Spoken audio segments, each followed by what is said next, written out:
ಜೀವ ಹಿಂಡುವ ಹಿಟ್ಟಿನ packet ಕ್ಯಾನ್ಸರ್ನಂತೆ ಬೆಳೀತಿದೆ food rocket. ನಾವು ದಿನನಿತ್ಯ ಸೇವಿಸೋ ಆಹಾರದ ಜೊತೆ ಮಿಕ್ಸ್ ಆಗ್ತಿವೆ ಮಾರಣಾಂತಿಕ ಕೆಮಿಕಲ್ಸ್.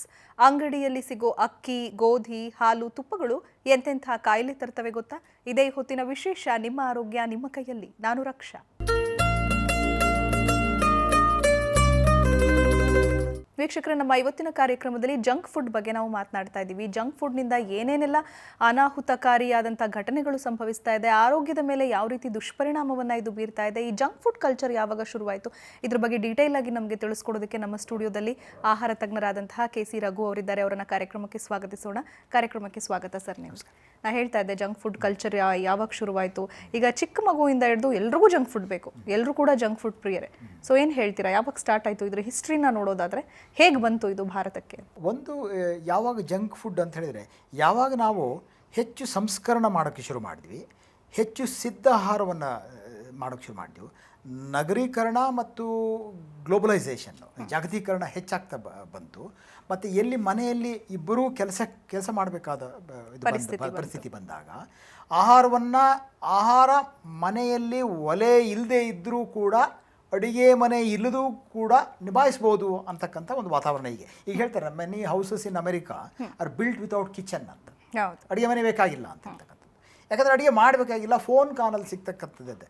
ಈ ಒಂದು ಆಧುನಿಕತೆ, ನಗರೀಕರಣ, ನಾಗರಿಕತೆ ಅನ್ನೋ ಹೆಸರಲ್ಲಿ ಬೆಳವಣಿಗೆ ಆಗ್ತಾ ನಾವು ಆಹಾರ ಸಂಸ್ಕೃತಿಯನ್ನು ಔಟ್ಸೋರ್ಸ್ ಮಾಡ್ಬೋದು. ಇದೆಲ್ಲ ಔಟ್ಸೋರ್ಸಿಂಗ್ ಏಜ್ ಅಂತ ಹೇಳ್ತೀವಿ ನಾವು. ಯಾವುದು ಈ ಆಹಾರವನ್ನು ಕೂಡ ನಾವು ಔಟ್ಸೋರ್ಸ್ ಮಾಡ್ಬೋದು, ಹೊರಗಡೆ ತೊಗೋಬೋದು, ಹೋಗ್ತಾ ತರ್ಬೋದು, ಫೋನಲ್ಲಿ ಆರ್ಡ್ರ್ ಮಾಡ್ಬೋದು ಅನ್ನೋ ಒಂದು ವ್ಯವಸ್ಥೆ ಬಂತಲ್ಲ. ಈಗ ಬರ್ತಾ ಇದ್ದಂಗೆ ಅನ್ಫಾರ್ಚುನೇಟ್ಲಿ ಜಂಕ್ ಫುಡ್ ಜಾಸ್ತಿ ಆಯಿತು. ಇದ್ರ ಜೊತೆಗೆ ನಮಗೆ ಅದಕ್ಕೆ ಹಾಕುವ ಜಂಕ್ ಫುಡ್ ಇದು ಹೀಗೆ ಶುರು ಆಯಿತು. ಈಗ ನೀವು ಹೊರಗಡೆಯಿಂದ ಈಗ ನಿಮಗೆ ನಾವು ಮೊದಲು ಏನು ತಾಯಿ ಹಾಲಿನ ಬಗ್ಗೆ ಮಾತಾಡಿದ್ವಿ. ನಾನು ಯಾರೋ ಒಬ್ಬರು ಸ್ನೇಹಿತರು ಹೇಳ್ತಾಯಿದ್ರು, ನೋಡಿ ಅವರು ತಾಯಿ ಮಿಲ್ಕ್ ಫಾರ್ಮುಲಾ ಮಾಡ್ತಾರೆ. ಅವ್ರು ಹೇಳ್ತಿದ್ರು, ನೋಡಿ ನಾವು ಹಾಲಿನ ಪುಡಿಗೆ ಸಕ್ಕರೆ ಹಾಕ್ತೀವಿ. ನಾನು ಹೇಳಿದೆ, ತಾಯಿ ಹಾಲಲ್ಲಿ ಆ ಸಕ್ಕರೆ ಇಲ್ವಲ್ಲ, ಲ್ಯಾಕ್ಟೋಸ್ ಇದೆ, ಸುಕ್ರೋಸು ಗ್ಲೂಕೋಸ್ ಇಲ್ಲವಲ್ಲ ಅಂದರೆ, ಇಲ್ಲ ನಾವು ಗ್ಲೂಕೋಸ್ ಹಾಕಿದರೆ ಮಗು ತಾಯಿ ಹಾಲು ಕುಡಿಯಲ್ಲ, ನಮ್ಮದೇ ಕುಡಿತದೆ ಅಂತ. ಹೀಗೆ ಜಂಕ್ ಫುಡ್ ಕಲ್ಚರು, ಈ ಎಳೆ ಮಗುವಿನ ಹಾಲಿನಲ್ಲೇ ಜಂಕ್ ಫುಡ್ ಕಲ್ಚರು ನಾವು ಶುರುವಾಗ್ತಾ ಇದೆ. ಜಂಕ್ ಫುಡ್ ಇದು ಹೀಗೆ ಅಂತ ಒಂದು ರೀತಿಯಲ್ಲಿ ಹೇಳ್ಬೋದು, ಇನ್ನೊಂದು ರೀತಿಯಲ್ಲಿ ಹೇಳೋಕ್ಕಾಗಲ್ಲ. ಸುಲಭವಾಗಿ ಹೇಗೆ ಹೇಳ್ಬೋದು ಅಂದರೆ, ಯಾವುದೇ ಒಂದು ಆಹಾರ ಪದಾರ್ಥದಲ್ಲಿ ಅದರಲ್ಲಿರ್ತಕ್ಕ ಹೆಚ್ಚು ಸಂಸ್ಕರಣೆಯಾಗಿದೆಯಾ ಅದು ಜಂಕ್ ಆಗುತ್ತೆ. ನಮ್ಮ ಅನ್ನ, ಭತ್ತವನ್ನು ನೀವು ಬರೀ ಅದರ ಹೊಟ್ಟು ತೌಡು ಹೆಚ್ಚು ತೆಗೆದರೆ 12 ಪಾಲಿಶಿಂಗ್ ಅಂತ ಹೇಳ್ತಾರೆ. ಪಾಲಿಷ್ ಮಾಡಿ ಬಿಳಿ ಆದರೆ ನಾವು ತಿನ್ನುವ ನಮ್ಮ ದಕ್ಷಿಣ ಭಾರತದ ಆಹಾರಕ್ಕೆ ನಾನು ಅನೇಕ ಬಾರಿ ಹೇಳಿದ್ದೇನೆ. ಏನಂತ ಹೇಳಿದರೆ ಅದನ್ನು ಹೇಳ್ತಾರೆ, it's a mountain of rice and river of sambar ಅಂತ ಅಲ್ವಾ? ಸೊ ಅದು ಆ ಅನ್ನದ ಗುಡ್ಡ, ಸಾರಿನ ಹೊಳೆ, ಆ ಬಿಳಿ ಗುಡ್ಡ ಆದರೆ ಅದು ಜಂಕ್ ಫುಡ್. ಅದು ನಿತ್ಯ ಅದೇ ಬಿಳಿ ಅನ್ನದಲ್ಲಿ ನಾವು ಚಿತ್ರಾನ್ನ, ಮೊಸರನ್ನ, ಆ ಬಾತು ಈ ಬಾತು ಎಲ್ಲ ಬಾತು ಮಾಡಿ, ಆದರೆ ಮೂಲತಃ ಫಂಡಮೆಂಟಲ್ ಆಗಿರೋದೇನು, ಬರೀ ಅದರಲ್ಲಿ ಬಿಳಿ ಅಕ್ಕಿ ಇರ್ತಕ್ಕಂಥದ್ದು, ಅದು ಜಂಕ್ ಫುಡ್ಡೇ. ಅದು ನಾವು ಜಂಕ್ ಅಂದರೆ ಬರೀ ಫಾರಿನ್ ಜಂಕ್ ಅಲ್ಲ, ನಮ್ಮದು ಜಂಕು ಇದೆ, ಅದನ್ನು ನಾವು ಮರೆಯೋ ಹಾಗಿಲ್ಲ. ಹಾಗೆ ನಿಮಗೆ ಗೋಧಿ ಹಿಟ್ಟು ಮಾಡ್ಕೊಂಡು ಬಂದರೆ ಜಂಕ್ ಆಗ ಸಾಧ್ಯ ಇಲ್ಲ. ಅದನ್ನು ಹಿಟ್ಟಲ್ಲಿ ಮೈದಾ ಬೇರೆ, ಸೂಜಿ ಬೇರೆ, ಆಮೇಲೆ ಆಟ ಬೇರೆ ಮಾಡಿ ಬೂಸ ತೆಗೆದು, ಬೂಸ ಅಂತ ನಾವು ಏನು ಹೇಳ್ತೀವೋ ಎಲ್ಲ ಸತ್ವ ಇರೋದು ಬೂಸಾದಲ್ಲಿ. ಆ ಬೂಸ ಹೊರಗೆ ಹಾಕಿದರೆ ನಾವು ತಿನ್ನೋದು ಜಂಕ್ ಆಗುತ್ತೆ, ಮೈದಾ ಜಂಕೆ. ಓಕೆ, ಇವಾಗ ಅಕ್ಕಿ ನಾವು ಬಿಳಿ ಅನ್ನ ಜಂಕ್ ಅಂತ ನೀವು ಹೇಳಿದ್ರೆ, ಬಟ್ ಬಹುತೇಕರು ಉಪಯೋಗಿಸೋದು ಬಿಳಿ ಅನ್ನನೇ. ಈಗ ನಮ್ಮ ಕರ್ನಾಟಕ ಅಂತ ತೆಗೆದುಕೊಂಡಾಗ ಅದರಿಂದ ದೂರ ಇರೋದು ಹೇಗೆ ಅಂತ ಒಂದು ನಾವು ನಮ್ಮ ಮಾನಸಿಕವಾಗಿ ಒಂದು ಸಿದ್ಧತೆ ಬೇಕು ನಮಗೆ. ನಮ್ಮ ಬಣ್ಣಗಳು ಎಲ್ಲಿ ಇರ್ತದೋ ಅಲ್ಲಿ ಕಪ್ಪು, ಕೆಂಪು, ಬೇರೆ ಬೇರೆ ರಾಜಮುಡಿ ಬರ್ತದೆ, ಹಾಸನ ಕಡೆ ಉಪಯೋಗಿಸ್ತದೆ. ಇಂಥ ಅಕ್ಕಿಗಳೇನಿದ್ದಾವೆ, ವೈವಿಧ್ಯವಾದ ಅಕ್ಕಿಗಳೇನಿದ್ದಾವೆ, ಬಣ್ಣ ಏನಿದ್ದಾವೆ. ನಾನು ಸರಿ 8 ಥರದ ಅಕ್ಕಿಯನ್ನು ಅನ್ನ ಮಾಡಿದ್ವಿ. ಆ ಅನ್ನವನ್ನು ಊಟ ಮಾಡುವ ಮಜವೇ ಬೇರೆ. ಅದು ಆ ಅನ್ನ ಹಾಕ್ಕೊಂಡ್ರೆ ಅದರಲ್ಲಿ 8 ಬಣ್ಣಗಳು ಕಾಣ್ತವೆ, 8 ಥರದ ಕಾಣ್ತದೆ, ವೈವಿಧ್ಯತೆ ಕಾಣ್ತದೆ.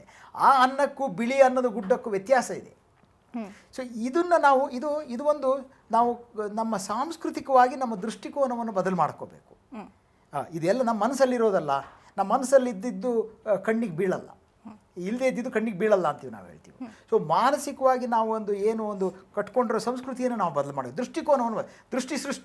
ಸೃಷ್ಟಿ ಅಂತೀವಿ ನಾವು. ಸೊ ಈ ದೃಷ್ಟಿಯನ್ನು ಬದಲಾದರೆ ಸೃಷ್ಟಿ ಬದಲಾಗುತ್ತೆ. ಸೊ ಅದು ನಾವು ನಮ್ಮ ಈ ಕಲ್ಚರೇಷನ್ ಇದೆಯಲ್ಲ ಅದನ್ನು ಬದಲು ಮಾಡ್ಕೋಬೇಕಾಗಿದೆ. ಆವಾಗ ಜಂಕ್ ಫುಡ್ ನಾವು ಸರಿಪಡಿಸ್ಕೋಬೋದು. ಹೆಚ್ಚು ಸಂಸ್ಕರಿತ ಆಹಾರವನ್ನು ಕಮ್ಮಿ ಮಾಡಿಕೊಂಡು, ನಿಮಗೆ ಇನ್ನೊಂದು ನೋಡಿ, 5 ಗ್ರಾಮ್ ಚಾಕ್ಲೇಟ್ ತಿಂದರೆ ಅದರಲ್ಲಿ ಸಕ್ಕರೆ ಇದೆ. ಅಲ್ಲ, ನಮ್ಮ ಚಾಕ್ಲೇಟ್ ಅಲ್ಲ, ಯಾಕಂದರೆ ಕೋಕಾ ಬೀನ್ ಹಾಕಲ್ಲ, ಅದು ಬೇರೆ ವಿಚಾರ. ಯಾಕಂದರೆ ನಮ್ಮಲ್ಲಿ ಸಾಮಾನ್ಯ ಚಾಕ್ಲೇಟ್ ಅಂದರೆ 60% ಕೋಕಾ ಬೀನ್ ಇರಬೇಕು. ಅದು ನಮ್ಮಲ್ಲಿರೋದು ಯಾವ ಚಾಕ್ಲೇಟೇ ಅಲ್ಲ. ಚಾಕ್ಲೇಟ್ ಪರ ಅಂತ ಹೇಳ್ತಿರೋದಲ್ಲ, ಆ ಚಾಕ್ಲೇಟೇ ಅಲ್ಲ ಮೊದಲೇ. ಸೊ ಎರಡನೇದು, ನೀವು ಅದರ 5 ಗ್ರಾಮ್ ಚಾಕ್ಲೇಟಲ್ಲಿ ಸಪೋಸ್ ಸಕ್ಕರೆ 90% ಇತ್ತಪ್ಪ, 5 ಗ್ರಾಮ್ ತೊಗೊಂಡ್ರೆ ನಿಮಗೆ ಸ್ವಲ್ಪ ಸಕ್ಕರೆ ಅಂಶ ಹೋಯಿತು. ಅದನ್ನು ಜಂಕ್ ಅಂತಿರೋ ಅಲ್ಲ ಅಂತಿರೋ ಪರವಾಗಿಲ್ಲ ಅನ್ಬೋದು. ಬೆಳಗಿನ ತಿಂಡಿ ತಿಂತಾ ಇದ್ದೀರಾ, ಯಾವುದೋ ಬ್ರೇಕ್ಫಾಸ್ಟ್ ಸೀರಿಯಲ್ಲು, ಅದರಲ್ಲಿ 40% ಸಕ್ಕರೆ ಇದೆ. 100 ಗ್ರಾಮ್ ತಿಂದೆ, 40 ಗ್ರಾಮ್ ಹೋಯಿತು, ಜಂಕ್ ಆಯಿತು. ಸೊ ಹೀಗಾಗಿ ನೀವು ಉಪ್ಪು ದಿನಕ್ಕೆ 5 ಗ್ರಾಮ್ ಬೇಕಾಗಿರೋದು ನಮಗೆ. ಭಾರತೀಯರು 12 ಗ್ರಾಮ್ ಉಪ್ಪು ತಿಂತಾರೆ. ಸಕ್ಕರೆ, ಉಪ್ಪು ಇವುಗಳು ಎಲ್ಲಿ ಜಾಸ್ತಿ ಆಗ್ತದೆ ಸಂಸ್ಕೃತ ಆಹಾರದಲ್ಲಿ. ನಾವು ಅದಕ್ಕೋಸ್ಕರ ಲೇಬಲ್ ನೋಡೋದು, ಈಗ ನಾವು ಪ್ಯಾಕ್ಡ್ ಫುಡ್ ಭಾಳ ತರ್ತೀವಿ ಮನೆಗೆ, ಅದರಲ್ಲಿ ಸಕ್ಕರೆ ಎಷ್ಟು ಅಂಶ ಇದೆ ಅನ್ನೋತಕ್ಕಂಥ ನೋಡ್ತಕ್ಕಂಥದ್ದು. ಅಡಿಟಿವ್ಸ್ ಎಷ್ಟು ಹಾಕಿದ್ದು ನೀವು ಹೇಳ್ತಾ ಇದ್ರಿ ನೀವು, ಎಷ್ಟು ಅಡಿಟಿವ್ಸ್. ಈಗ ನಿಮಗೆ ಒಂದು ನೂಡಲ್ಸ್ ಪ್ಯಾಕ್ ತೆಗೆದು ನೋಡಿದರೆ ಅದರಲ್ಲಿ 15 ಅಡಿಟಿವ್ಸ್ ಇರ್ತವೆ. ಅಡಿಟಿವ್ ಅಂದರೆ ರಾಸಾಯನಿಕ ಪದಾರ್ಥಗಳನ್ನು ರುಚಿಗೆ, ಬಣ್ಣಕ್ಕೆ, ಕಲ್ಲರ್ಗೆ ಹಾಕಿರೋದು, ಅಟ್ರಾಕ್ಟಿವ್ ಆಗಿ ಅದನ್ನು ಹೆಂಗೆ ಗೊತ್ತಾಗೋದು? ಅದರಲ್ಲಿ ಈ ನಂಬರ್ ಅಂತ ಇರ್ತದೆ, ಅಥವಾ INS ನಂಬರ್ ಅಂತ ಇರ್ತದೆ. ಆ ನಂಬರ್ ಎಷ್ಟಿದಾವೆ ಹುಡುಕ್ಬೇಕು. 330, 460 ಹೇಗೆ ಇರ್ತದೆ.